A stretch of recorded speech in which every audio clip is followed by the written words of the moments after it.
નમસ્તે, કેમ છો બધાને? મારી channel Mrs Poonam Yadav cutting and સ્વિન્સનમાં તો સ્વાગત છે. સરસ મજાનો વિડીયો લઈને આવીશું ભાઈઓ બહેનો.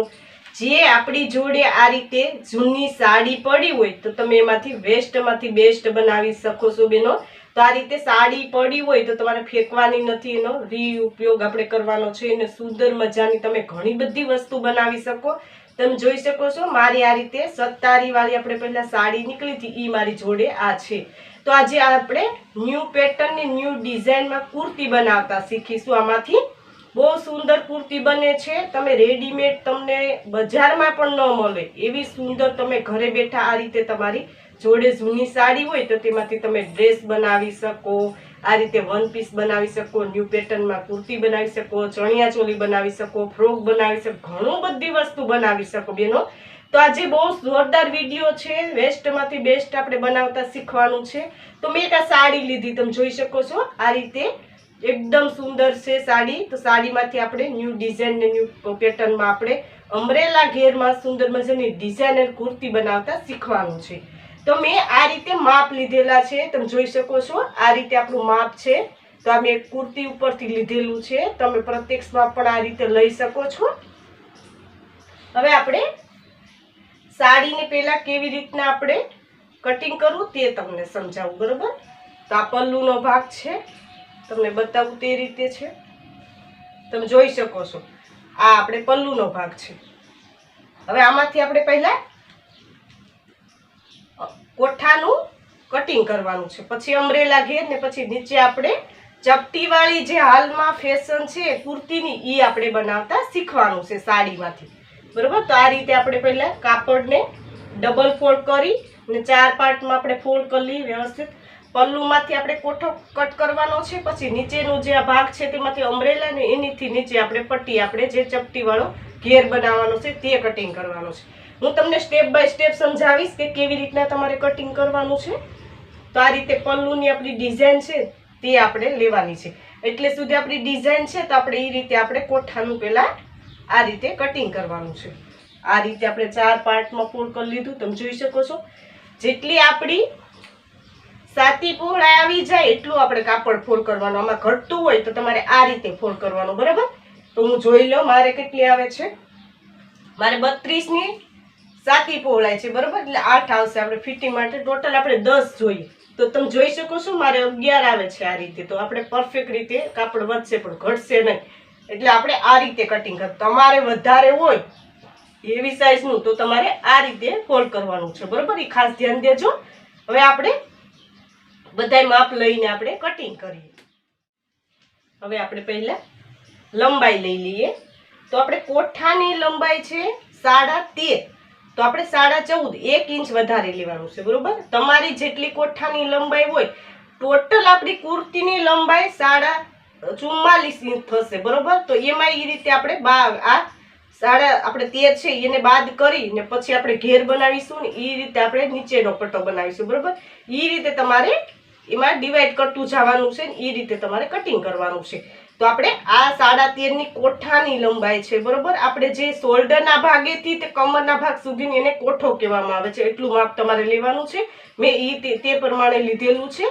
તો આપણે 14.5 લઈ લઈએ, બરોબર? તો આ ડિઝાઇન છે એને ત્યાં સુધી આપણે લઈ લઈએ. આપણી ડિઝાઇન કટ ન થાય ખાસ ધ્યાન દેજો, તો વ્યવસ્થિત આપણી કુર્તી બનીને તૈયાર થશે. આ રીતે 14.5, તો 14.5 આપણે માર્કિંગ કરી લઈએ આ રીતે. હવે આપણે શોલ્ડર લેવાનો છે. તો શોલ્ડર મારે છે 11, તો 5.5, બરોબર? 5.5. હવે ત્યાંથી આપણે લેવાનું છે આપણો મૂંઢાકાર. તો આ 32 ઇંચની સાતી પહોળાઈ છે, તો મૂંઢાકાર મારો આવશે 5.5, તો 5.5, બરોબર? આ રીતે 5.5. ત્યાંથી આપણે લેવાનું છે સાતી પહોળાઈ. તો સાતી પહોળાઈ છે આપણી 32, તો 32 નો ચોથો ભાગ 4 ભાગમાં તમારે ડિવાઈડ કરવાનું છે, તો 8, બરોબર? ને સિલાઈ માટે હું 2 ઇંચ વધારે રાખું છું. 1.5 રાખી શકો તમે, 1 રાખી શકો, તમારી પસંદગી ઉપર હોય છે આ બધું. તો આ રીતે મેં ટોટલ આપણું 10 થશે. હવે આપણી કમર જોવાની છે. તો કમર છે 30, તો 30 નો ચોથો ભાગ, તો 7.5, એને 4 ભાગમાં ડિવાઈડ કરવાનું છે. આ 2 ઇંચ આપણે સિલાઈ માટે, બરોબર. આ રીતે બધું માર્કિંગ કરી લીધું છે. તમે જોઈ શકો છો આ રીતે આપણો કમરનો ભાગ આવશે. આ રીતે આમાં તમે ટક્સ પણ લઈ શકો. મારે ટક્સ નથી લેવાનું એટલે મેં એક્સ્ટ્રા નથી લીધું. તમારે આમાં ટક્સ લેવા હોય તો તમારે 1 ઇંચ વધારે લેવાનું, બરોબર, તો ટક્સ આપણો આવશે. મારે ટક્સ વગર કરવાનું છે એટલે મેં નથી લીધું એક્સ્ટ્રા. હવે આપણે મૂંઢાકાર માટે 1.5 ઇંચ એક માર્કિંગ કરી લઈએ ને આ રીતે આપણે શેપ આપી દઈએ. આપણો બહારનો શેપ, બરોબર, એક આપણો શેપ અંદરની સાઈડ. આ રીતે આપણું બધું માર્કિંગ થઈ ગયું છે. તમે જોઈ શકો છો. થોડું ડાર્ક કરી દો એટલે તમને ખ્યાલ આવે. હવે ગળાની પહોળાઈ, તો ગળાની પહોળાઈ આપણે 2.5 ઇંચ રાખવાની છે. તો ગળાની લંબાઈ, તો આગળનું આપણું 5.5, પાછળનું આપણે 5. આ રીતે નાનું રાખવાનું છે મારે. પાછળનું આપણે નથી કરતા, આગળનું આપણે એક શેપ આપી દેવાનું. પાછળનું આપણે એક ભાગ કાઢીને પછી મારે થોડું વી શેપ આપવાનું છે, તો વી શેપ આપી દઉં. આ રીતે સેજ ગોલાઈ વાળો વી શેપ. અત્યારે વી શેપની ગળાની બહુ ફેશન છે, તો તેની પણ કોમેન્ટ બોક્સમાં કોમેન્ટ કરજો, તો વી શેપ ગળું તમને બનાવતા હું શીખવાડીશ. આ બધું માર્કિંગ થઈ ગયું. આપણે કટિંગ કરી લઈએ.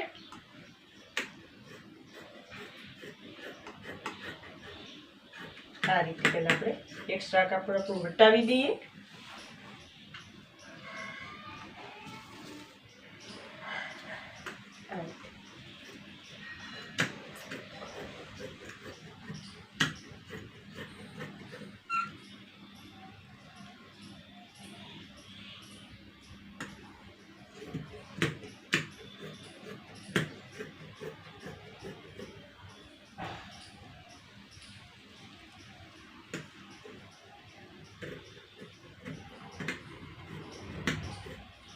આપણે બહારનો શેપ પહેલા કટ કરી લઈએ, પછી આપણે એક આ માર્કિંગ કરી લેવાનું. આ રીતે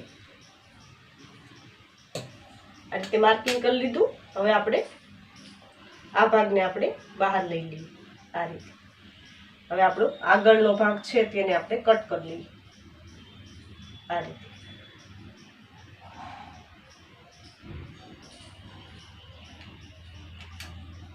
આ રીતે આપણે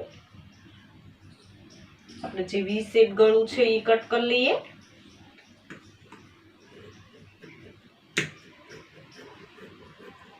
એકદમ વી શેપ ડીપ ગળું પણ તમારે બ્લાઉઝમાં કેવી રીતના બનાવવું તે પણ હું એક વિડીયો લઈને આવીશ.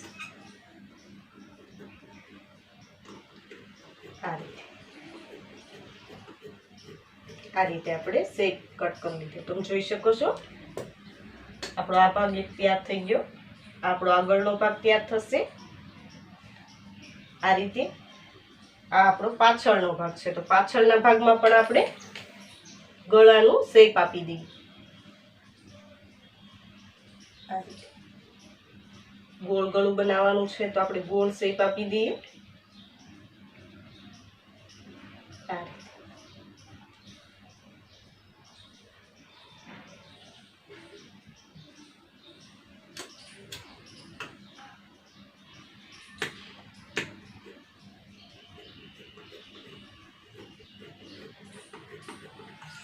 આ રીતે આપણા બંને પાર્ટ તૈયાર થઈ ગયા છે. હવે આપણે અસ્તરમાં કેવી રીતના કટિંગ કરવું તે તમને હું સમજાવું. તમે જોઈ શકો છો આ રીતે મેં 3 મીટર કાપડ લીધેલું છે અસ્તરનું. તો આ રીતે મેં એક સાઈડ કાપડને ફોલ્ડ કરેલું છે, બરાબર. આ એક વખત ગળીમાં એ રીતે આપણે ડબલ ગળી, એટલે આપણે 4 પાર્ટ થવા જોઈએ, 2 આ ને 2 આ, એટલે આપણા 2 અસ્તરના ભાગ નીકળી જાય, બરોબર. તો આ રીતે આપણે અસ્તર કટ કરી લેવાનું છે. આ પાછળનો ભાગ મેં લીધેલો છે તેને આ રીતે રાખી દેવાનો છે. આ રીતે ને આ રીતે આપણે કટ કરી લઈએ. ગળાના ભાગે આપણે કટ નથી કરવાનું, ફક્ત આપણે આ રીતે કટ કરી લઈએ. જ્યારે સિલાઈ કરીશું ત્યારે આપણે એ રીતે નું કટિંગ કરીશું.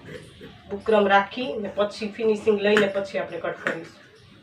આ રીતે એક સાઈડ આપણે 3 મીટર કાપડ છે ને એક સાઈડથી મેં કટિંગ કરી લીધું છે. તમે જોઈ શકો છો આપણા બંને પાર્ટનું અસ્તરનું કટિંગ થઈ ગયું છે. બરોબર. હવે આપણે નીચેનો ઘેર કેવી રીતના કટ કરવો તે તમને સમજાવું. બરોબર. કોઠાનું કટિંગ થઈ ગયું છે. હવે આપણે નીચેનો ઘેર જોઈ લઈએ. હવે આપણે ઘેરનું કટિંગ કરવાનું છે નીચેના. તો આ રીતે મેં 4 પાર્ટમાં આપણે કાપડને ફોલ્ડ કરેલું છે. 2 ગળી છે એટલે આપણો 4 પાર્ટ થાય. આ રીતે રાખવાનું છે કાપડને ચોરસમાં. હવે આપણે અહીંયા કમરનું માપ લેવાનું છે. તો આપણા પાછળનો ભાગ કે આગળનો ભાગ કોઈ બી લઈ શકો તમે.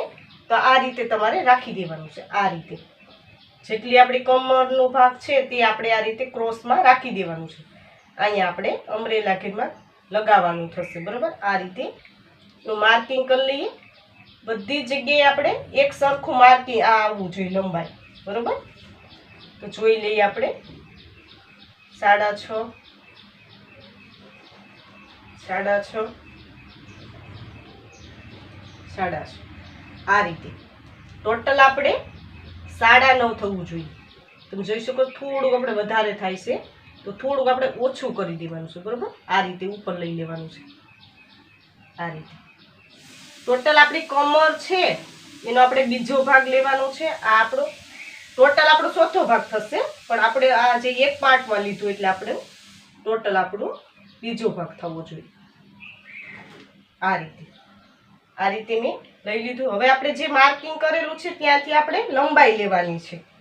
જે આપણા નીચેના ઘેરની અમરેલા ઘેર બનાવવાનું છે તો 22 ઇંચ રાખવાનું છે. બરોબર. તેમાં 2 ઇંચ ઉમેરવાનું. બરોબર. સિલાઈ માટે આપણે 1 ઇંચ જેટલું અહીંયા જશે ને પાછળ આપણે ચપટી લેશું તેમાં જશે એટલે આપણે ટોટલ આપણે 24 ઇંચ લઈ લઈએ. બરોબર. તો 24 ઇંચ માર્કિંગ કરી લઈએ. તમે તમારી લંબાઈ તમારી પસંદગી ઉપર રાખી શકો છો. તમારે ફૂલ લંબાઈ હોય એમાં એડ કરીને તમારે આ રીતે લેવાનું છે. તો આ રીતે હું માર્કિંગ કરી લઉં છું. 24.5 આપણું બધું માર્કિંગ થવું જોઈએ. બરોબર. આ રીતે એક સરખો આપણો ઘેર બનવો જોઈએ. આ રીતે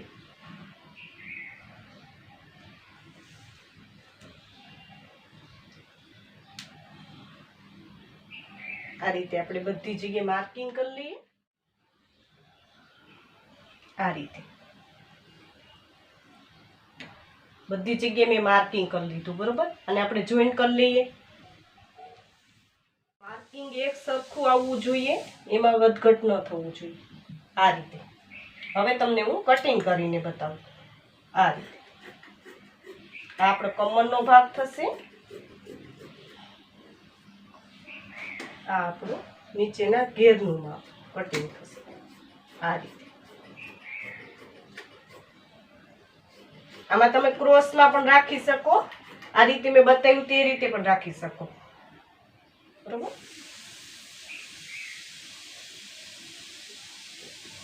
અમરેલા ઘેર થવું જોઈએ આપણે ટૂંકમાં.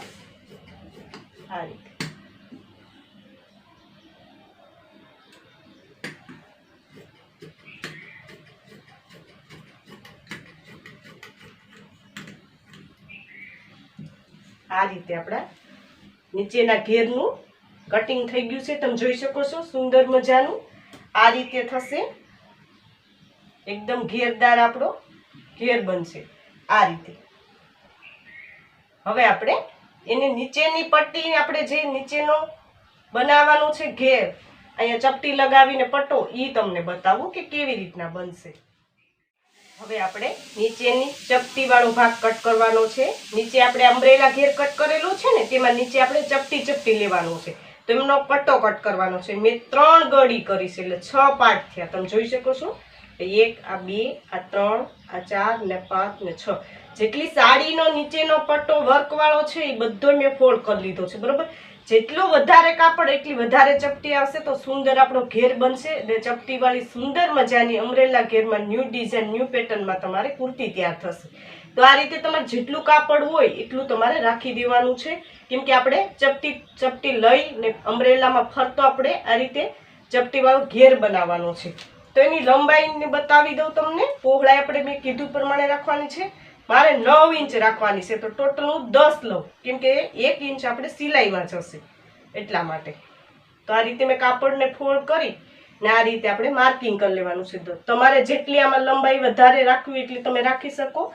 તમારે ટોટલ જેટલી લંબાઈ રાખવી હોય, ફૂલ લોંગ કરવી હોય તો તમે આમાં પણ વધારી શકો અને અમરેલા ઘેરમાં પણ લંબાઈ વધારી શકો. બરોબર, મારે થોડી ઓછી રાખવાની છે. બરોબર, ફૂલ આપણે નથી કરવાની. એટલે આ રીતે સીધો પટ્ટો જ કટ કરવાનો છે. તો આ રીતે મેં માર્કિંગ કરી લીધું એનો આપણે પટ્ટો કટ કરી લઈએ. આ રીતે તમે જોઈ શકો છો, જેટલો વર્ક વાળો પટ્ટો નીચે આપણે બોર્ડરમાં વર્ક હતું, સત્તારી વર્ક, એ પટ્ટો મેં લઈ લીધો છે. આ રીતે આપણે આ નીચેની આપણે ફોલ સહિત છે. બરોબર, ફોલ તમે કાઢી શકો અથવા રાખી શકો, તમારી પસંદગી ઉપર હોય છે. આ રીતે મેં પટ્ટો કટ કરી લીધો છે. હવે આપણે જે અસ્તર છે તો એને અસ્તરને કેવી રીતના કટિંગ કરવું થોડું તમને બતાવી દઉં. આપણે આ જે અમરેલા પટ્ટો છે તેમાં નથી નાખવાનું. બરોબર, આ રીતે અમરેલા ઘેરમાં જે આપણે કટ કરેલો ભાગ છે એમાં જ આપણે ફક્ત નાખવાનું છે. તો એક પાર્ટ બતાવું એ રીતે તમારે બીજો પાર્ટ તૈયાર કરી લેવાનો છે. આ રીતે બરોબર, આ મેં 3 મીટર કાપડ લીધેલું છે, તેને આપણે આ રીતે ફોલ્ડ કરી લેવાનું છે. જેટલો આપણે ઘેર જોઈએ એટલો આપણે ફોલ્ડ કરી ને રાખી દેવાનું છે અસ્તરનું. બરોબર, નીચેના પટ્ટામાં આપણે ચપટી આવશે એટલે આપણે એમાં અસ્તરની જરૂરિયાત નથી. આપણે ઉપરનો પાર્ટ આપણે થોડું પતલું કાપડ છે એટલા માટે હું રાખું છું. આમાં તમે જાડી સાડી હોય તો રાખવાની જરૂરિયાત એને કોઠામાં જ રાખવાનું, બાકી તમારે વાંધો ના આવે. બરોબર, અમારે પતલી સાડી છે એટલા માટે મેં નીચેના ઘેરમાં થોડું હું અસ્તર રાખું છું. આ રીતે તમારે જેટલો આપણો ઘેર છે એટલું જ આપણે અસ્તર આ રીતે રાખી દેવાનું છે. બરોબર, આ રીતે ફક્ત એનું માર્કિંગ કરી લેવાનું છે. આ રીતે ને આ રીતે કટ કરી લેવાનું છે. જેટલું આપણું ઘેર છે એવી રીતના બીજા પાર્ટમાં પણ કટ કરી લેવાનું. આ મેં તમને થોડું બતાવી દીધું, એ રીતે તમારે કટ કરવાનું છે. હું કટિંગ બંને પાર્ટમાં કરી લઉં છું. આ રીતે તમે જોઈ શકો છો, આ આપણા નીચેના ઘેરને અસ્તર સાથે કટિંગ થયેલું છે. આ આપણું કોઠાનો ઉપર નીચેના ભાગ છે. આ રીતે આપણે નીચેનો ઘેરનું છે. આ રીતે મેં તમને સરળ રીતે સમજાવેલું કે જૂની સાડી હોય તેમાંથી તમારે અમરેલા ઘેરની ડિઝાઇનર આપણે ચપટીવાળી કુર્તી કેવી રીતના બનાવી એ તમને મેં સરળ રીતે સમજાવવાની કોશિશ કરી છે. તો આ વિડીયો તમને કેવો લાગ્યો એ તમે મને કોમેન્ટ બોક્સમાં જરૂર કોમેન્ટ કરજો. ને આ રીતે તમારે બ્લાઉઝના અવનવા ફરમાં મગાવવા હોય તો કટોરીવાળા છે, પ્રિન્સેસ છે, ટક્સવાળા, પેટર્નવાળા કોઈ ડ્રેસ બ્લાઉઝના ફરમાં તમે નીચે વોટ્સઅપ નંબર આપેલા છે તેમાં તમે કોલ કરીને મગાવી શકો છો. ને હજી સુધી અમારી ચેનલને સબસ્ક્રાઇબ ન કરી તો સબસ્ક્રાઇબ કરી લેજો, નોટિફિકેશન બેલ પર ઓલ કરજો, વિડીયો લાઇક કરજો, કોમેન્ટમાં જરૂર કોમેન્ટ કરજો ભાઈ બહેન કે આ વિડીયો તમને કેવો લાગ્યો. આ વિડીયો જો ખૂબ ને આ વિડીયોને આપણે નેક્સ્ટ ટાઈમ આની સિલાઈ કેમ કરવી તે હું તમને અપલોડ કરીને સમજાવીશ ને તમને આ રીતે ન્યૂ ડિઝાઇન ન્યૂ પેટર્નમાં કુર્તી બનાવતા શીખવાડીશ. આ વિડીયો જો હવે ખૂબ ધન્યવાદ.